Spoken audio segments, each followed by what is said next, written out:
안녕하세요. 등골이 오싹한 경험을 했던 40대 초반 남자입니다. 세상이 흉흉하다 하지만 솔직히 그런 흉흉한 일은 뉴스에서나 나오는 일이라고 생각했어요. 하지만 1년여 전 겪은 소름 돋은 일은 나 자신 또한 그 흉흉한 세상에 살고 있었음을 여실히 느끼게 해주더군요. 제가 사람을 쉬 믿게 되지 못한 그때 일에 대해 공유해 볼 테니 부디 귀 기울여 잘 들어주셨으면 좋겠습니다. 저는 제 어머니라는 사람의 얼굴을 전혀 알지 못해요.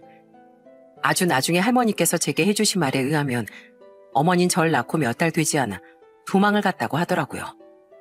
그리고 안타깝게도 제겐 아버지에 대한 기억조차 별로 남아있지 못합니다. 아버지 또한 제 나이 고작 5살 때 돌아가시고 말았거든요. 아버진 당시 일하던 화학공장에서 유독가스 누출 사고를 당한 뒤 제 곁을 떠나신 거죠. 때문에 저는 5살 때부터 원래 함께 살던 할머니, 할아버지 손에서 자라게 된 겁니다. 할머니는 가끔 제 부모님 얘기를 하며 눈물을 짓곤 하셨습니다. 에휴, 나랑 네 할애비가 사람 보는 눈이 영 꽝이었던 게다. 네 애비가 좋다고 했어도 부모인 우리가 네 애비 결혼을 말렸어야 했어. 네 애미란 여자가 임신까지 한 몸을 가지고 다른 놈이랑 바람필 기집인 걸 우리가 알아챘어야 했다 그 말이야. 그랬으면 적어도 성원이가 엄마 사랑이 뭔지 알고 컸을 거 아니냐. 불쌍한 내 손주, 불쌍한 내 아들. 할머니, 할아버진 외아들을 잃은 슬픔을 손주인 저를 키우며 위로받았다고 하셨습니다. 저는 두 분께 마지막 남은 삶의 이유라고 하셨죠. 그 말씀처럼 두 분은 정말 저를 애지중지하며 키워주셨어요. 특히 두 분은 제가 어디 가서 부모 없는 애라는 말을 절대 듣게 하지 않으려 애를 쓰셨죠. 그런 두 분 아래서 저는 나름대로 올바르고 부족함 없이 자랐습니다. 남들은 제가 조부모님과 살았다고 하면 간혹 굉장히 가난하게 자랐을 거라는 생각을 하더군요. 하지만 굳이 말하자면 저희 집은 또래 친구들에 비해 조금 넉넉한 형편이었어요. 일찍부터 부동산 투자에 눈이 밝았던 할머니, 할아버지께서 임대업을 하며 꽤 많은 부를 축적하셨거든요. 제가 나고 자란 이곳은 서울이 아닌 지방의 도시인데 두 분은 이 동네에서 어느 정도 부자 소리를 듣곤 하셨죠. 하지만 두 분이 절 사랑해 주시고 유복하게 키워주셨다고 해서 제 마음에 상처가 없던 건 아니었습니다. 야, 고아야, 너네 엄마가 너 버리고 갔다며? 얼마나 못났으면 엄마한테 버림을 받냐? 너 좋은 말 할 때 그만해라. 그러다 진짜 한 대 맞는다. 학교 친구들은 대부분 착한 아이들이었어요. 하지만 어딜 가나 이상한 놈들은 하나씩 있지 않습니까? 제가 고등학교 1학년 때 다른 중학교 출신인 녀석 하나가 유독 저를 놀려대곤 했었어요. 저는 할머니, 할아버지께 걱정 끼쳐드리기 싫어 꾹 참았습니다. 그러다 화가 쌓이고 쌓였던 저는 결국 그놈 얼굴에 주먹을 냅다 꽂고 말았죠. 그렇게 저는 그 녀석과 한바탕 싸움을 벌였고 그날 저희 할머니와 그놈의 엄마가 학교에 불려왔어요. 얘, 네가 먼저 우리 아들 얼굴에 손댔다며? 17씩이나 된 애가 어쩜 그렇게 몰상식하니? 친구들끼리 말다툼할 수도 있지. 어디 조금 있으면 성인 될 애가 주먹부터 올려? 그놈의 엄마는 오전자전답게 참 무례한 사람이었습니다. 그리고 그런 그놈의 엄마에게 냅다 소리를 지른 건 바로 저희 할머니였죠. 이 여편 내가 미쳤나? 감히 누구 손주한테 몰상식하다고? 이봐요. 애를 얼마나 못나게 키웠으면 애가 친구 상처를 아무렇지도 않게 후벼 파며 즐거워한답니까? 당신이 애를 이딴 식으로 키워서 애가 아들이 친구한테 혼쭐 나고 다니는 거요. 뭐라고요? 이 노인네같이 뭐라는 거야? 아직 내가 66밖에 안 됐는데 어디다 대고 노인네래? 그리고 내가 노인네라고 생각했으면 냉큼 어른 공경을 할 것이지 어디 새파랗게 젊은 여자가 눈을 시퍼렇게 뜨고 큰 소리를 내? 얘, 너 이름이 뭐라고? 너 또 한 번 더 내 손주한테 고아니 어쩌니 해대면 그땐 각오해라. 난 우리 손주한테 바보처럼 당하고 살라고 할 생각 없어. 우리 손주가 여태 네가 무서워서 봐줬겠니? 착해서 참은 거지. 너 얼른 우리 손주한테 제대로 사과 안 해? 전 할머니가 그렇게 큰 소리 내시는 모습을 그때 처음 봤어요. 놀라긴 저뿐 아니라 그놈과 그놈 엄마 그리고 선생님도 마찬가지였습니다. 저희 할머니 겉보기엔 꽤 연약하고 키도 작으셨거든요. 때문에 그놈 엄마도 저희 할머니를 우습게 본 것 같았어요. 하지만 그놈과 그놈 엄마는 얕잡아 봤던 저희 할머니에게 된통 혼이 나고 말았죠. 그리고 그날 일 때문에 학교에 못 와본 할아버진 뒤늦게 이야기를 듣고 무지하게 노발대발하셨습니다. 이런 못 빼어먹은 집안이 있나? 감히 내 손주 가슴에 멍을 내? 내가 눈물 쏙 빠지도록 아주 혼쭐을 내고 왔어요. 성호 너 절대 어디 가서 기죽고 다니지 말거라. 그런 놈들 말엔 상처받을 가치도 없어. 너한텐 항상 이 헬미랑 할아버지가 있으니까 너 어디 가서 꿀릴 거 하나도 없다. 할머니 할아버진 언제나 든든한 제 편이셨습니다. 그런 듬직한 두 분이 있어 저는 더 이상 누군가에게 고아라고 상처받는 일을 겁내지 않게 됐죠. 그리고 다른 의미로 할머니 할아버지의 강한 모습을 보게 됐던 이런 사건도 있었어요. 할머니 할아버지 저 배가 너무 아파요. 어머 얘 식은땀 좀 봐. 아이고 얘가 왜 이래? 그건 제가 고등학교 3학년 때 여름방학의 일이었습니다. 당시 매일 늦게까지 독서실에서 공부를 했던 전 집에 돌아오자마자 쓰러지듯 할머니 할아버지를 불렀어요. 정말 내장이 죄다 꼬인 것처럼 배가 너무 아팠거든요. 그러다 갑자기 엄청난 토기가 몰려와 저는 화장실로 달려가 속을 전부 개원했습니다. 그리곤 갑자기 배탈 나는 느낌에 설사까지 했죠. 여보, 아무래도 응급실로 가야겠어요. 성호야, 병원 가자. 걸을 순 있겠어? 정말 하늘이 핑핑 돌고 식은땀이 나서 정신을 못 차리겠더군요. 병원이 멀지 않아 두 분은 차를 몰고 저를 응급실로 데려가려고 했어요. 하지만 저는 몇 걸음 못 가서 주저앉기를 반복했습니다. 그러자 두 분은 제 양팔을 한쪽씩 자신들의 어깨에 두른 채 다 큰 저를 거의 들다시피 해서 차로 옮기시더라고요. 당시 60대 후반, 70대 초반이셨던 어른들이 말입니다. 나중에 듣기로 두 분은 구급차를 타는 것보다 자차로 저를 데려가는 게 훨씬 빠를 거라고 생각하셨다고 해요. 다음 날 네 헬레비도 나도 엄청난 근육통에 시달렸단다. 평소 운동도 안 하던 우리가 80kg가 넘는 널 부축하고 갔으니 얼마나 무리가 됐겠니? 근데 그때 무리다 뭐다 이런 생각은 하나도 안 들더구나. 그저 우리 손주 이러다 죽겠다 싶은 마음에 네 할아버지도 나도 초인적인 힘이 나왔던 것 같아. 원인은 급성 식중독이었습니다. 당시엔 굉장히 무더운 나날이 계속됐었는데 아마 바로 전날 아침에 싸가서 저녁이 돼서야 먹었던 김밥이 다음 날이 돼서야 문제가 드러난 것 같더라고요. 어쩐지 뭔가 냄새가 나는 것 같았는데 괜찮겠지 싶어서 먹었던 게 화근이 됐던 거죠. 이렇듯 두 분은 제 일이면 앞뒤 안 가리고 달려들던 참 감사한 분들이었습니다. 저는 부모님과 다름없던 두 분 속을 썩이는 일은 평생 절대로 하지 말아야겠다고 다짐했어요. 며느리에게 배신당하고 외아들까지 일찍 잃은 두 분께 저만은 오래도록 그저 기쁨으로만 남고 싶었죠. 저는 대학을 졸업한 후 두 분이 계신 이곳 고향으로 돌아 한 회사에 취업을 했습니다. 그리곤 첫 얼굴 전부를 고스란히 현금으로 찾아 두 분께 드렸어요. 이렇게 제가 월급 받는 사회인이 될 수 있었던 건 모두 두 분 덕분이에요. 그러니까 첫 결실인 이 첫 얼굴만큼은 두 분께 꼭 드리고 싶습니다. 솔직히 임대업을 하며 큰 재산을 모은 두 분께 200만 원도 안 되던 그 돈은 굉장히 적은 금액이었을 겁니다. 그런데 두 분은 그 돈을 마치 귀한 보물을 대하듯 조심스럽게 쓸어보시더라고요. 그리고 눈가에 눈물이 고인 채 이렇게 말씀하셨죠. 고맙구나. 아무리 우리 손에 자랐다지만 성호는 역시 네 애비 아들이 맞나 보다.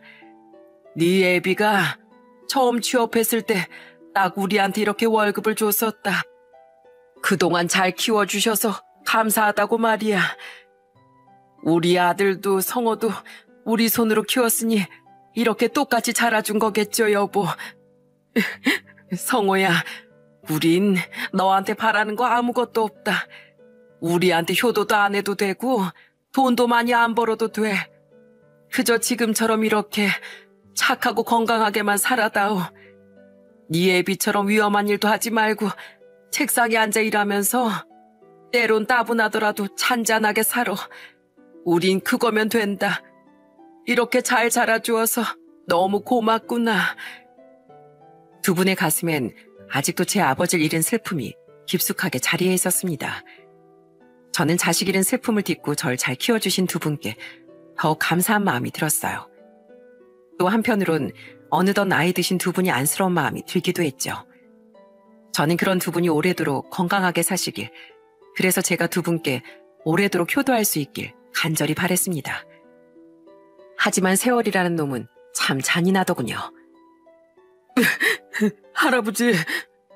성호야, 울지 말거라. 난 이제 살 만큼 살았어. 이제 드디어 네 애를 보러 갈 수 있게 됐을 뿐이다. 할아버진 제 나이 33살에 지병으로 그만 세상을 떠나셨습니다. 나이 85에 노화를 이기지 못하신 거죠. 힘없이 제 손을 잡아주던 할아버지도, 저와 함께 슬퍼하던 할머니도 그저 자연의 섭리라며 저를 위로하시더군요. 하지만 아버지와 같았던 할아버지를 보내는 일은 제게 너무 괴로운 일이었습니다. 그리고 할아버지가 돌아가신 뒤 저는 더더욱 할머니께 집착하게 됐어요. 할머니, 힘드시게 왜 자꾸 집 청소를 하세요? 제가 집에 와서 청소기도 돌리고 밀대도 민다고 했잖아요. 가뜩이나 무릎도 허리도 안 좋으시면서 손주 이렇게 속상하게 하실 거예요? 냅둬라. 아이 할미가 평생 해온 일인데 안 하면 오히려 심심해. 이렇게 쪼그려 앉아서 천천히 빗질도 하고 하면 된다. 일하느라 힘든 우리 손주한테 이 헬미가 이렇게라도 보탬이 돼줘야 하지 않겠냐. 할머니는 이렇게 건강해 주시는 것만으로도 저한테 큰 보탬이 돼주신 거예요. 할아버지도 보내드린 마당에 전 할머니 없으면 진짜 안 돼요.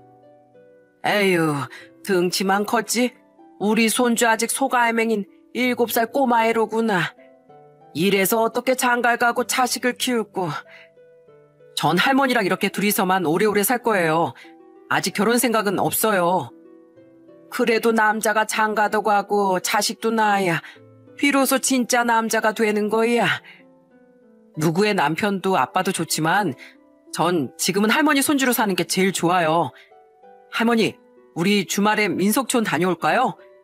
할머니 예전에도 거기 갔을 때 엄청 좋아하셨잖아요. 저는 일하는 시간이 아니면 무조건 집으로 달려와 할머니 옆에 붙어 있었습니다. 물론 가끔씩이야 친구들도 만나고 회식도 참석했지만 대부분의 시간을 할머니와 함께 했죠. 할머니와 저녁을 먹고 함께 드라마를 보는 것이 제 평일 일상이었어요. 주말엔 무릎과 허리가 많이 약해지신 할머니를 휠체어에 태우고 이곳저곳 놀러도 많이 다녔습니다. 더 늦기 전에 할머니께 조금이라도 더 많은 추억을 드리고 싶었어요. 아유, 바다색이 어쩜 저렇게 예쁘냐. 내가 무릎만 괜찮았어도 저기 바다까지 가서 한 번만 만져보고 싶구나. 가서 만져보시면 되죠. 발이 푹푹 빠지는 모래사장에 이 헬미가 어떻게 들어가노? 저런 데는 휠체어도 들어가기 힘들어. 에이, 2다리 튼튼한 손주가 있는데 무슨 걱정이세요? 자, 업히세요, 할마마마. 아니다, 아니야. 아이 헬미 무거워. 나 없고 저 모래사장을 네가 어떻게 걸어가니? 아이, 할머니가 뭐가 무거워요. 자, 일어납니다. 어차, 무겁긴 다 업히신 거 맞아요, 할머니? 너무 깃털 같잖아요. 그러게 평소에 밥 좀 많이 드시라니까. 할머니만은 잃고 싶지 않은 제 마음을 비웃듯 세월은 자꾸만 할머니의 건강을 앗아갔습니다. 소화가 잘 되지 않는다며 할머니 식사량도 점차 줄여가셨어요. 때문에 점차 더욱 말라가는 할머니를 안기도 하고 업기도 하며 할머니 몰래 참 많은 눈물을 훔쳤죠. 어느 날은 할머니를 업고 모래사장을 걸었었는데 할머니께서 나지막한 목소리로 이러시더군요. 성호야, 네 나이가 벌써 곧 있으면 40줄인데 이제 너도 네 짝을 찾아야지.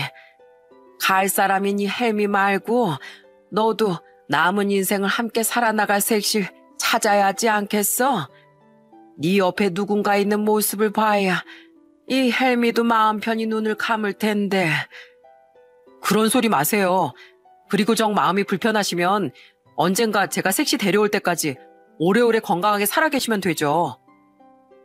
할머니는 항상 그렇게 결혼 생각이 없던 절 걱정하시더군요. 그리고 저는 나이 39에 그런 할머니의 걱정을 덜어줄 여자를 한 명 만나게 됐어요. 아주 우연히 말이죠.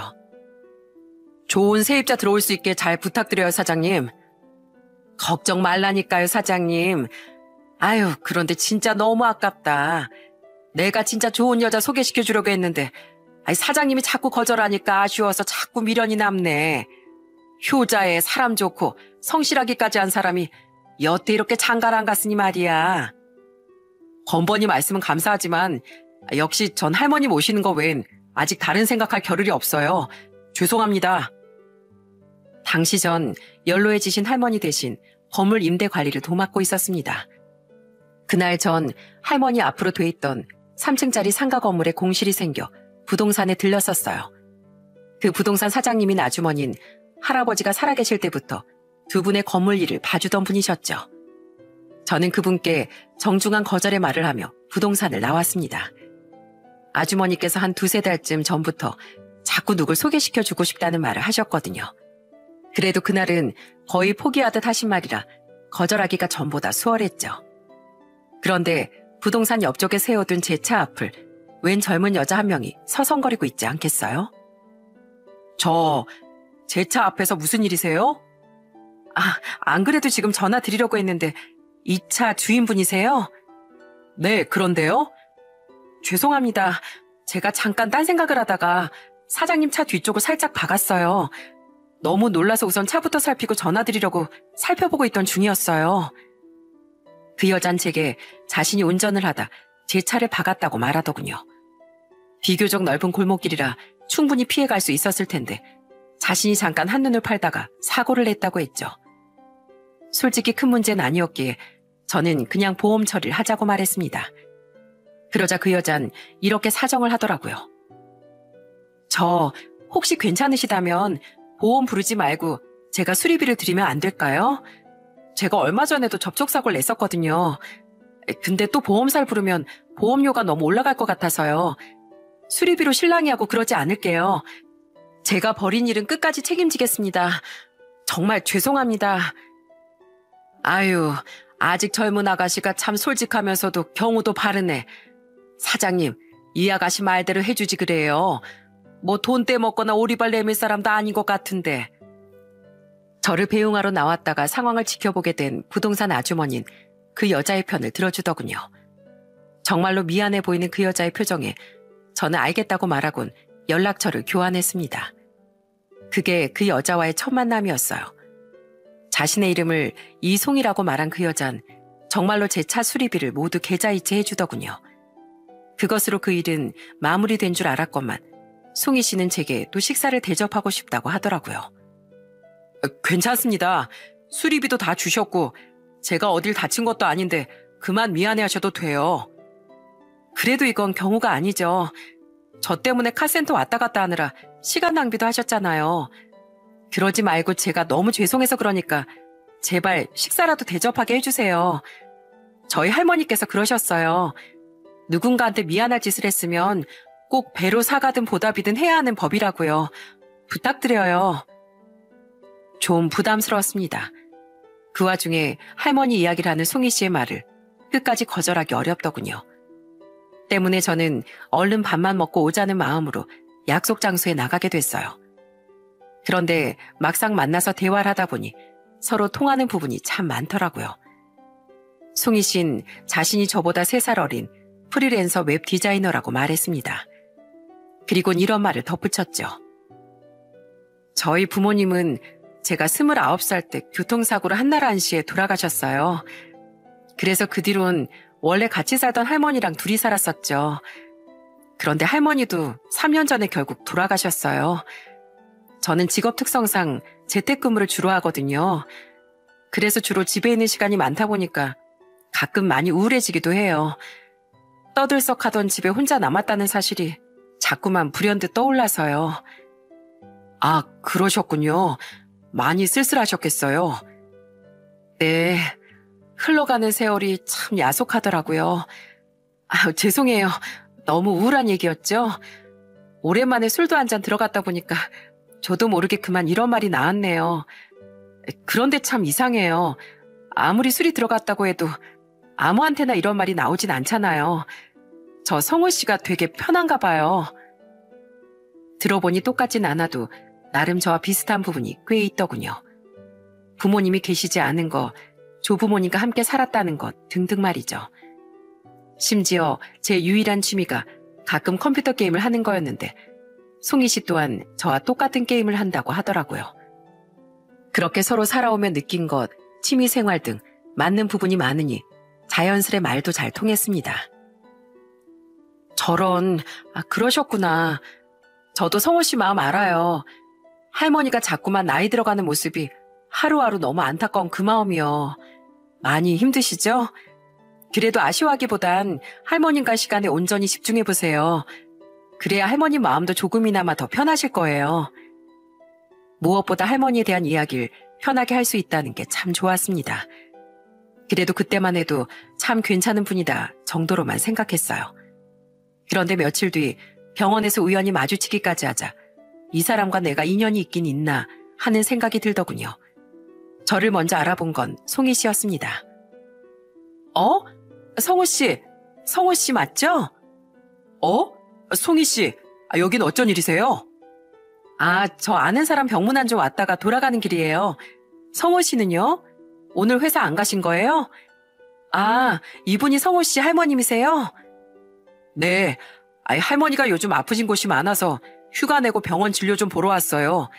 저희도 진료 마치고 이제 막 점심 먹으러 가려던 길이에요. 그러시구나. 안녕하세요, 할머님. 저는 이송이라고 합니다.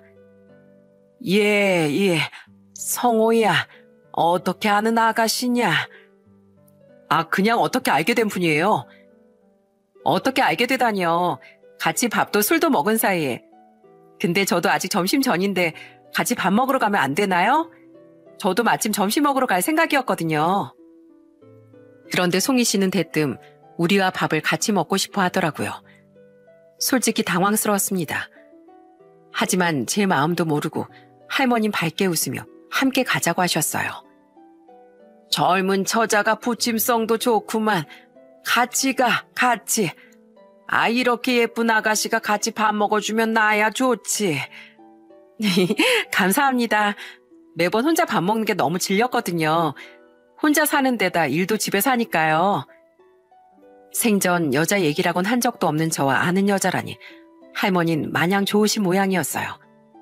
게다가 혼자 밥 먹는 일이 싫었다던 송희 씨의 말에 괜히 마음이 안타깝더라고요. 사정이야 저번에 들었으니까요.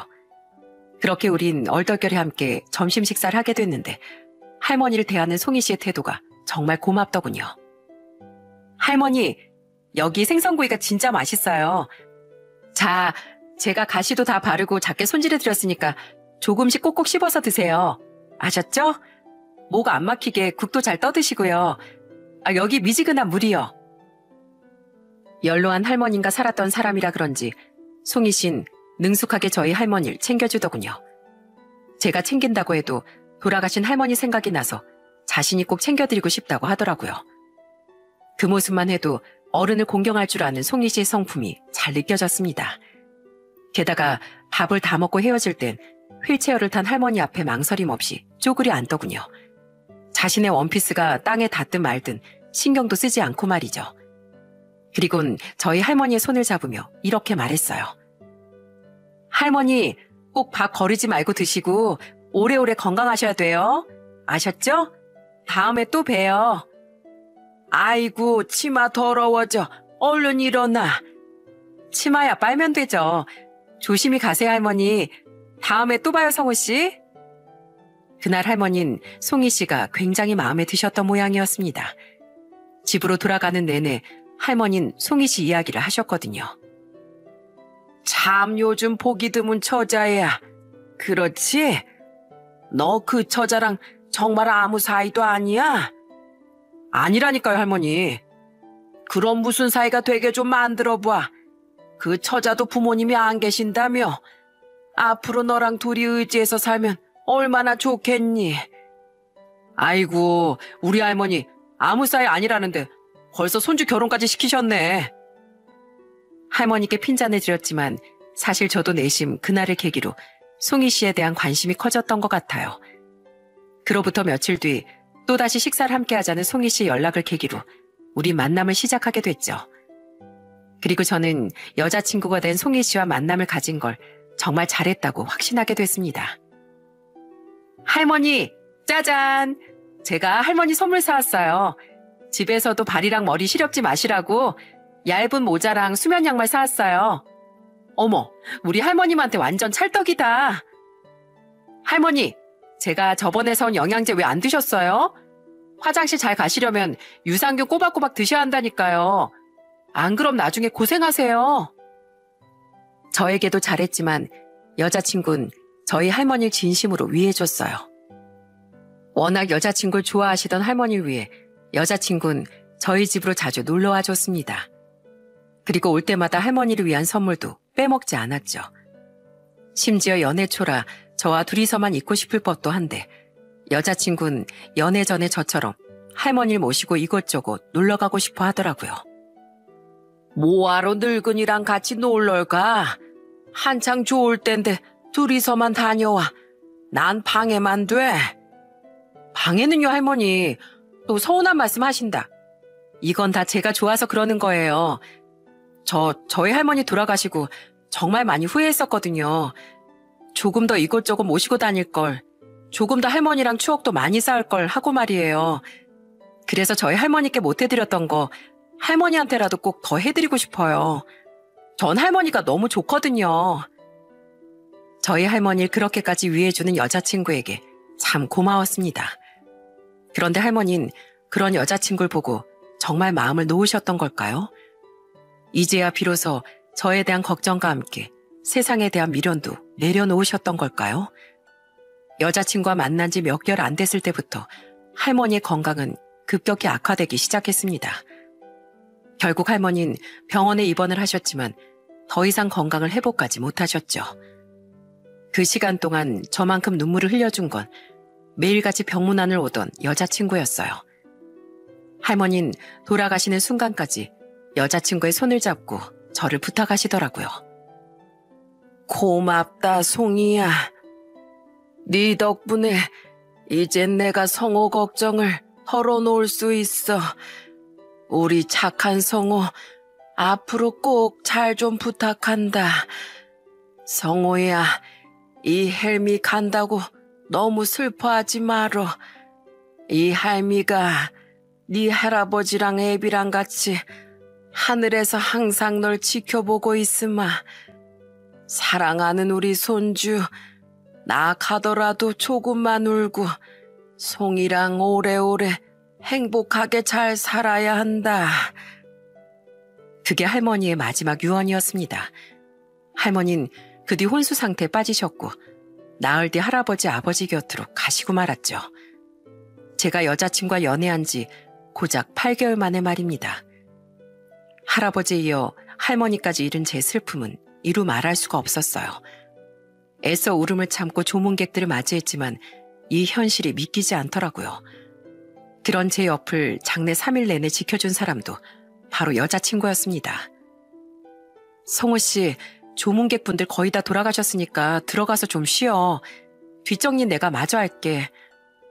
아니야, 그러지 말고 너부터 집에 가서 쉬어. 지금껏 있어준 것만 해도 넘치게 고마워. 할머님 말씀 기억 안 나? 나한테 성호 씨 끝까지 부탁하고 가셨잖아. 성호 씨, 이젠 내가 할머님 대신이야. 그러니까 나 좀 믿고 기대도 괜찮아. 그런 여자친구에게 정말 너무나도 고마웠습니다. 할머니의 장례식엔 부동산 아주머니도 오셨는데 아주머니는 여자친구를 보고 아른 체를 하시더군요. 사장님처럼 소문난 효자가 얼마나 상심이 커요, 그래. 아휴, 얼굴 상한 것 좀 봐. 아니, 그런데 저기 열심히 음식 나르고 있는 아가씨, 혹시 그때 그 차 사고 낸 아가씨 아닌가? 맞아요. 어떻게 인연이 돼서 지금은 저랑 만나는 사이예요. 세상에, 결혼도 안 한 사이에 저렇게 열심히 일을 도와줘? 그때 보니까 인상도 좋더만 역시나 참 사람이 된 아가씨네. 사장님, 그거 알죠? 힘들 때 옆에 있어주는 사람이 진짜 내 인연인 거예요. 저런 아가씨 놓치면 두고두고 후회해요. 아주머니의 말씀처럼 저도 여자친구만한 여잔 세상 어디에도 없다고 생각했습니다. 저는 할아버지를 모신 납골당에 할머니 또한 함께 모셨어요. 여자친구는 할머니를 납골당에 모시고 집에 돌아와서까지 제 곁을 떠나지 않고 지켜주었죠. 혼자 집에 남아있을 제가 걱정된다며 말입니다. 고마워. 송이 네가 아니었다면 나 훨씬 버티기 힘들었을 거야. 아니야. 당연한 일을 했을 뿐인데 뭘. 그리고 성호 씨, 나 할 말이 있어. 여자친구는 저희 집 식탁에 저와 마주 앉아 진지한 표정을 짓더군요. 그리고 뒤이어 여자친구는 미처 제가 생각지도 못한 말을 하더라고요. 지금이 이런 말을 하기에 좋지 않을 때라고 생각할 수도 있어. 하지만 난 지금 이게 더 내 마음에 확신이 들었어. 성우 씨, 난 가족 모두를 잃고 집에 혼자 남는 괴로움을 알아. 그러니까 성우 씨만큼은 예전의 나처럼 괴롭지 않게 이젠 내가 성우 씨 옆에 있어주고 싶어. 그러니까 우리 이제 평생 서로 의지하면서 살자. 만난 지 비록 그렇게 오래 안 됐지만 난 성우 씨가 내 운명이라고 생각해. 여자친구는 제게 청혼을 했던 겁니다. 솔직히 저도 이 사람이다 싶은 여자친구가 먼저 청혼을 해준 일이 고맙게 느껴졌어요. 하지만 이제 막 할머니를 보냈던지라 생각이 잘 정리되지 않더군요. 여자친구가 물론 좋긴 하지만 만난 지 1년도 안 됐는데 벌써 결혼을 결정하는 게 맞나 싶기도 했고요. 여자친구는 대답 없는 저를 보며 충분히 이해한다고 말하곤 돌아갔습니다. 마음부터 추스르고 다시 대화하자며 말이죠. 그런데 그날 밤 저는 아주 이상한 꿈을 꾸게 됐어요. 우리 손주 성호야, 이 결혼은 절대 하면 안 된다. 이 헬미 말 들어. 그 앤 절대 아니야. 할머니, 그게 무슨 말씀이세요? 할머니가 송이를 얼마나 좋아하셨는데요. 아니다. 그래도 그 애는 아니야. 이 결혼 절대 하면 안 돼. 제 꿈에 밤새도록 나와 절규하던 사람은 다름 아닌 할머니였습니다. 할머니는 제 바지가랑이를 잡고 쪼그려 앉아 계속해서 흐느끼셨어요. 절대 여자친구와 결혼하면 안 된다면서요. 처음 꿈에서 깼을 땐 그저 악몽인 줄 알았습니다. 워낙에 여자친구를 할머니께서 예뻐하시기도 했고 결혼에 대한 고민과 할머니에 대한 그리움이 겹쳐 그런 꿈을 꿨나 싶었죠. 하지만 다시 잠이 들어서도 할머니는 계속해서 제 꿈에 나와 우시더군요. 어찌나 꿈을 반복해서 꿨던지 아침에 일어나서까지 할머니 울음소리가 제 귓가에 생생하더라고요. 그렇게 비싸요? 네, 그냥 해주세요. 뭐 별다른 게 나오진 않겠지만 그래도 잘 부탁드립니다. 저는 찝찝한 마음에 결국 여자친구에 대해 뒷조사를 의뢰했어요. 그리고 조사 결과가 나올 때까지 괜히 미안한 마음에 여자친구도 만나지 않았죠. 솔직히 평소 이 사연 튜브를 즐겨 듣지 않았다면 그렇게까지 해볼 생각을 못했을 겁니다. 그런데 그런 악몽을 밤새 꾸고 나니 이곳 사연들도 생각이 나면서 돌다리도 두드려보고 건너자는 마음이 들더라고요. 그리고 그런 제 결정은 제 인생에 다시 없을 현명한 행동이었어요. 네? 사장님, 정말 이송이란 여자에 대해 조사하신 내용이 맞나요? 뭔가 잘못된 거 아니에요? 네, 이송희 씨에 대해 정확히 조사한 내용입니다. 사장님 정말 무서운 여자한테 물릴 뻔하셨네요. 그 나이에 벌써 사기 전과 오범이라니 정말 대단한 여자 아닙니까? 뒷조사 결과를 업체 직원에게 들은 전 큰 충격을 받았습니다.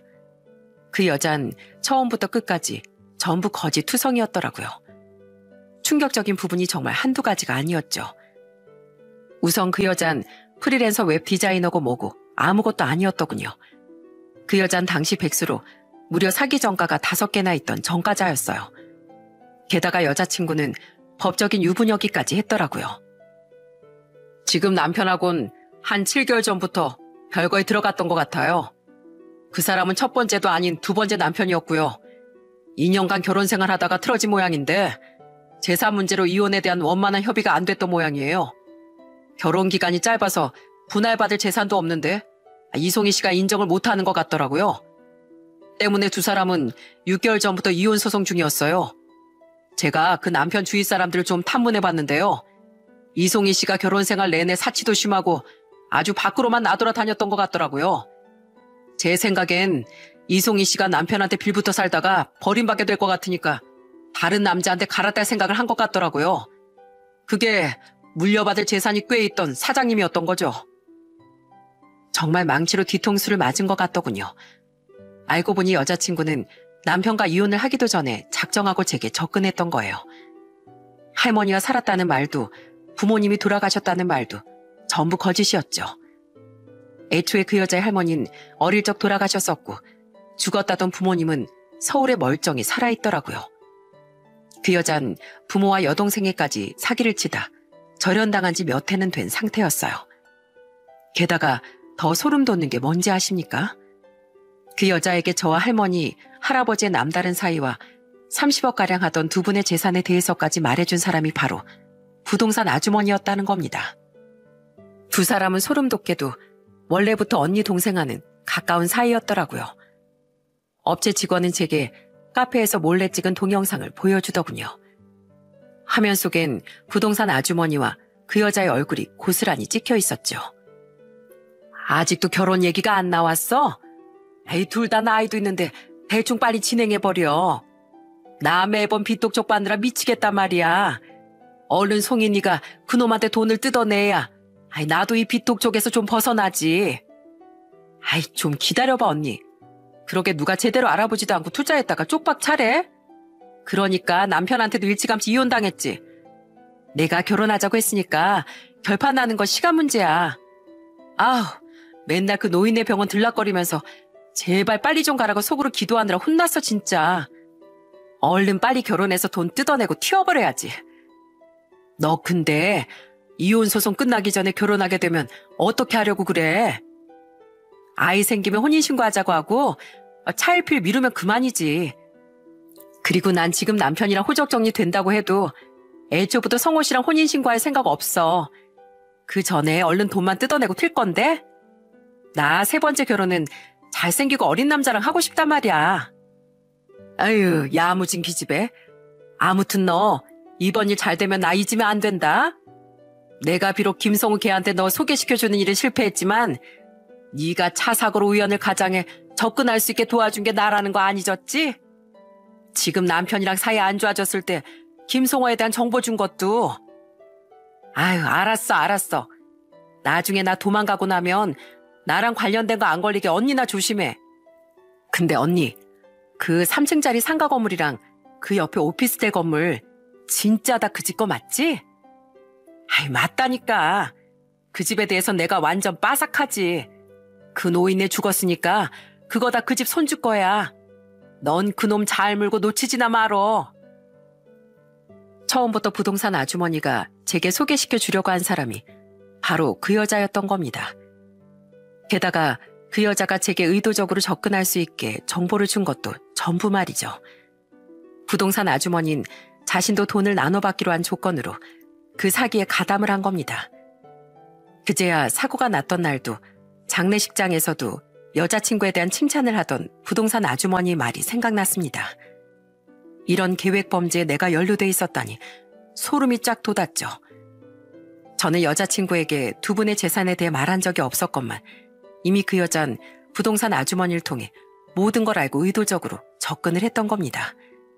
바로 지금의 남편과 사이가 좋아지지 않기 시작하던 그 시점에 말이죠. 이송희 씨는 처음부터 의도적으로 접근해서 사장님을 꼬신 겁니다.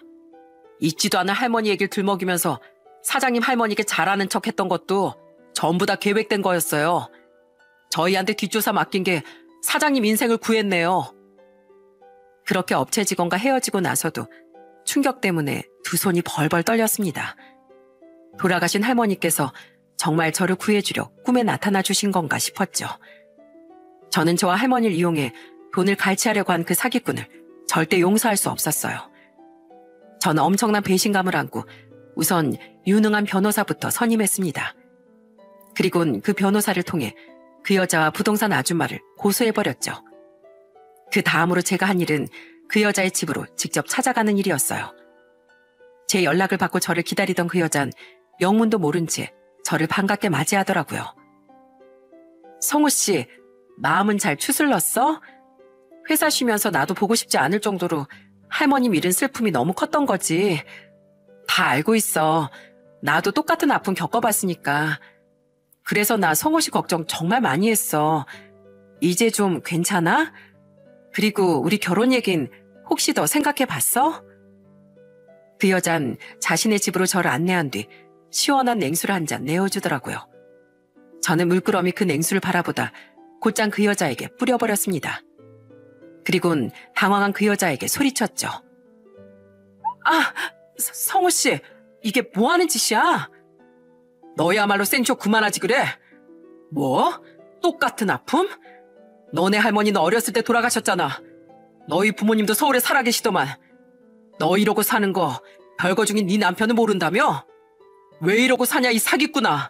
어? 한심하기 정말 짝이 없다. 성우 씨가 그걸 어떻게... 세상에 안 드러나는 진실이 있는 줄 알았냐? 어떻게 알았냐고? 돌아가신 할머니가 꿈에 나와서 그러시더라. 너랑 절대 결혼하지 말라고. 우리 할머니가 네 실체에 대해 알려주셨다고. 그걸 나더러 지금 믿으라고? 왜, 안 믿겨? 나도 이런 황당한 현실이 안 믿기더라. 내가 너 같은 꽃뱀한테 물릴 뻔했다는 이 현실이 말이야. 야, 이 쓰레기야. 나 변호사 통해서 너 고소하고 왔어. 너 사기 전과 오범이라며? 너 나랑 애초에 혼인신고할 생각도 없고 내 돈만 들고 튀려고 했다며? 그거 말짱 도루묵 됐어. 감히 우리 할머니 마음을 욕되게 해? 어디 그 대가 콩밥 먹으면서 잔뜩 치러봐. 저는 그 여자에게 제가 모든 걸 알고 있다고 줄줄이 읊어줬어요. 그러자 그 여잔 처음엔 당황을 하더니 곧이어 뻔뻔한 태세를 갖추더군요. 아, 진짜 곰 같은 게 어떻게 눈치챈 거지? 그래, 나 애초에 너랑 결혼할 생각 없었어. 나 아직 법적으로 유부녀야. 근데 내가 아직 돈도 제대로 못 뜯어냈는데 그게 고소가 되겠니, 이 멍청아? 멍청인 너지. 계획적으로 재산 피해를 입힐 사기 계획을 세운 증거가 있으면 그걸 실행에 옮긴 것만으로도 미수죄가 성립된다더라. 나 그 증거들 죄다 이미 확보해놨어. 게다가 넌 이미 전과가 5개나 있는데 과연 네가 빠져나갈 수 있을까? 어디 법에 철퇴 한번 제대로 맞아봐. 증거가 있다고? 성우 씨, 우선 진정해봐. 뭔가 오해가 있었던 것 같은데 난 성우 씨 진짜 사랑했어. 근데 성우 씨가 알면 싫어할까봐 차마 이혼 소송 중이라는 말을 못했던 거야. 계획 범죄가 아니라니까. 나랑 만나고 난 후에 별거도 이혼 소송도 시작한 거 다 알아. 어디서 개수작이야? 사랑? 처음부터 의도적으로 접근한 것도 다 아는데 애쓴다 진짜. 그래도 내가 성우 씨를 좋아한 건 진짜야. 성우 씨도 나 많이 좋아했잖아. 나랑 결혼도 하고 싶었던 거 다 알아. 근데 그런 날 기어코 감옥에 보내겠다고? 감옥이 얼마나 끔찍한 줄 알아? 나 감옥 가기 싫어. 제발 고소 취하해줘. 그럼 내가 진짜 평생 성호 씨한테 잘하고 살게. 미쳤냐? 내가 너랑 평생 살게. 이게 아직도 정신을 못 차렸네. 네가 앞으로 빌 곳은 내 앞이 아니라 판사 앞이야. 알았어? 성호 씨. 저는 그 여자가 천벌받길 바라는 마음으로 악을 쓴 뒤 그 집에서 나왔습니다. 저런 무서운 여자를 제가 만났다는 사실에 몸서리를 치면서 말이죠. 그 뒤로 찾아간 건 부동산이었어요. 아무것도 모른 채 저를 반기던 부동산 아줌마는 제 입에서 나온 진실을 듣고 자리에 얼어붙더라고요. 그리곤 제 앞에 무릎까지 꿇으며 싹싹 빌기 시작했죠. 사장님, 내가 잘못했어요. 네? 난 그냥 투자 실패 때문에 빚이 너무 많이 생겨서 살려고 그런 생각을 했던 거예요. 따지고 보면 난 사장님한테 뭐 해끼친 거 아직 아무것도 없잖아요. 그런 나한테 고소라니요. 처음부터 내 정보 그 여자한테 알려주면서 돈 뜯어내라. 그 돈 나한테 나눠줘라. 계획 세워준 게 그쪽 아니었어요?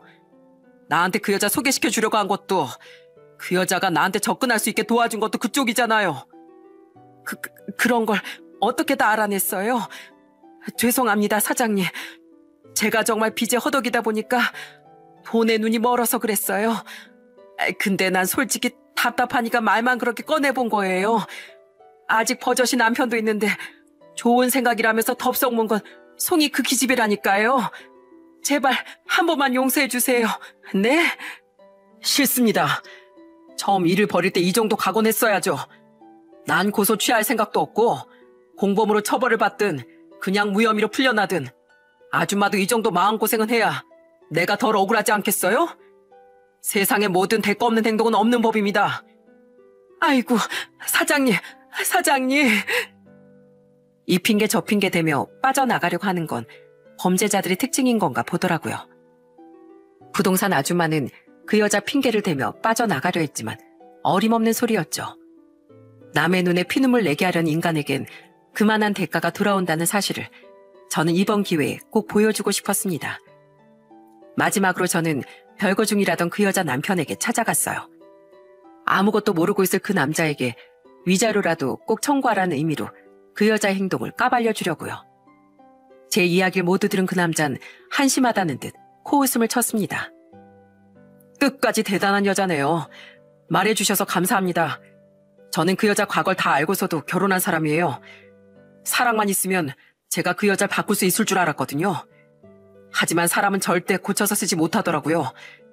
제가 나중엔 돈을 안 주니까 제 동생한테까지 돈 빌리려는 모습을 보고 저 이혼 결심한 거예요. 그런 주제에 자기가 이런 여자인 거 몰랐냐면서 아득바득 재산 분할까지 받으려는 모습에 오만정이 다 떨어졌죠. 근데 그 와중에 사기 결혼으로 다른 사람 돈까지 뜯어내려고 했다니 일찌감치 이혼 소송 건 제 자신이 잘했다 싶네요. 아무튼 꼭 고소 취하지 말고 그 여자한테 아주 본때를 보여주시길 바래요. 그 남잔 한때나마 그 여자를 진심으로 위했다는군요. 하지만 자신의 욕심으로 인해 그 여자는 진심으로 자신을 위해준 사람을 놓쳐버린 겁니다. 이후 제 전 여자친구는 선처해달라며 몇 번이나 절 찾아오고 전화를 걸더군요. 하지만 저는 그 여자의 번호를 차단해버렸고 찾아온 그 여자를 경찰을 불러 쫓아내버렸습니다. 그리고 이후 그 여자는 결국 징역형을 받게 됐습니다. 사기 미수범으로 처벌받은 거죠. 솔직히 미수범이라 실형이 나올까 싶었지만 치밀한 사기 계획과 동종 전과가 여러 개나 있다는 점, 그리고 최대한 선처를 받으려 그 여자에 대한 증언까지 한 부동산 아줌마 덕에 그런 결과가 나온 겁니다. 또한 그 여자는 역시나 이혼 소송에서도 패소했고 자신의 전 남편에게 위자료도 물어야 했다고 하더라고요. 부동산 아줌마 또한 결국 처벌을 피해가지 못했습니다. 다만 초범이라는 점과 자신의 행동을 적극 반성했다는 점이 받아들여져 벌금형을 받았죠. 그 끔찍한 일로부터 1년 몇 개월이 지난 지금 제게 사기를 치려 했던 그 여잔 아직 철창 신세를 지고 있습니다. 또한 부동산 아줌마는 고객인 저를 상대로 범죄를 저지르려 했던 일이 일파만파 소문으로 퍼져 한동안 동네에서 고개를 들고 다니지 못했어요. 그러다 보니 손님도 뚝 떨어져 몇 달 전 부동산을 접고 어디론가 이사를 가버렸더라고요. 그렇게 제 꿈에 나온 할머니 덕에 저는 무서운 사기꾼들을 응징하고 제 인생을 구할 수 있었습니다. 아직도 그때를 생각하면 식은땀이 흐르곤 합니다. 그런 계획 사기에 평범한 사람인 제가 휘말려 들 거라곤 생각지도 못했으니까요. 당시 제 꿈에 나온 할머니가 아니었다면 지금쯤 제 삶은 아주 크게 변해 있었을 거예요. 저는 이번 경험으로 인해 범죄에 대한 경각심을 되새기게 되었습니다. 그리고 여러분 또한 제 사연을 듣고 항상 주의를 경계하시길 바랍니다. 너무 삭막한 말인 것 같지만 지독하게 당하고 난 뒤 후회하는 것보단 그 편이 훨씬 나을 테니까요. 사연을 마치며 남의 인생을 나락으로 떨어지게 만드는 사기꾼들에게 반드시 천벌이 내리길 바라봅니다. 제 사연 끝까지 들어주셔서 감사합니다.